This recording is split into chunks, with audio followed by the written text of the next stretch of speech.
بسم اللہ الرحمن الرحیم۔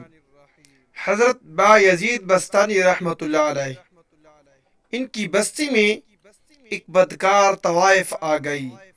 وہ بستی کے جوانوں کو غلط راہ پر ڈالنے لگی۔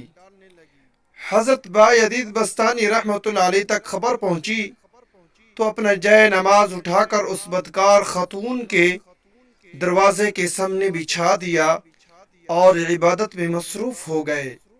سارا دن گزر گیا، شام ہو گئی۔ شہر کے لوگ بدکار خاتون کے دروازے پر آتے اور وہاں با یزید بستانی رحمۃ اللہ علیہ کو عبادت کرتا دیکھ کر شرم سے واپس چلے جاتے، اور شام ڈھل گئی اور خاتون حیران ہوئی کہ آج کوئی گاہک نہیں آیا، تو اس نے دروازہ کھولا۔ بہر حضرت با یزید بستانی رحمۃ اللہ علیہ بیٹھے تھے۔ خاتون نے غصے سے کہا، بابا میرا دھندا خراب کر رہے ہو، جاؤ اپنا کام کرو۔ حضرت با یزید نے پوچھا کہ تیرا کیا دھندا ہے؟ عورت بولی، گاہک مجھے قیمت دیتا ہے، پھر اس کی جو مرضی ہو میں وہ کرتی ہوں۔ حضرت با یزید نے تصدیقی انداز میں پوچھا، کیا میں بھی تمہیں قیمت دے دوں تو جو میں کہوں گا وہ کرو گی؟ عورت نے ہاں کر دی۔ حضرت با یزید نے قیمت پوچھی، قیمت ادا کی اور مسلح اٹھا کر خاتون کے گھر میں چلے گئے۔ بولے، چلو اب غسل کر کے پاک صاف کپڑے پہن کر آؤ۔ عورت نے حکم کی تعمیل کی۔ با یزید بستانی رحمۃ اللہ علیہ نے مصلی بچھایا اور فرمایا، اب اللہ کے حضور عبادت کے لیے کھڑی ہو جاؤ۔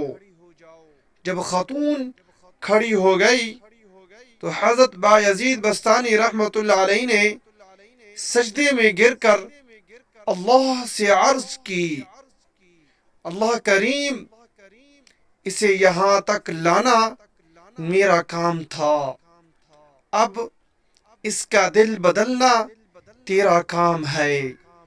حضرت با یزید بستانی رحمۃ اللہ علیہ کی سوانح میں درج ہے کہ وہ عورت توبہ کے بعد اپنے دور کی انتہائی نیک و پارسا خاتون بن گئی۔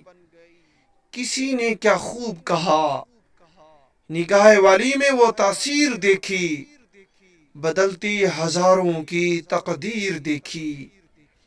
اگر مانگنے والا مخلص ہو اور اخلاص نیت سے اللہ تعالی سے کسی کے لیے مانگے تو اللہ تعالی دلوں کی دنیا کو بدل دیتے ہیں اور اپنے قریب کرنے کے تمام اسباب بھی پیدا فرما دیتے ہیں۔ اللہ تعالی ہم سب کو اپنے محبوب بندوں میں شامل فرمائے، آمین ثم آمین یا رب العالمین۔ اگر یہ ہماری ویڈیو اچھی لگے اس کو لائک، چینل کو سبسکرائب، ساتھ دیے گئے بیل آئیکن کے بٹن کو ضرور کلک کریں تاکہ ہماری مزید نئی آنے والی اچھی ویڈیو آپ کے پاس بر وقت پہنچتی رہیں۔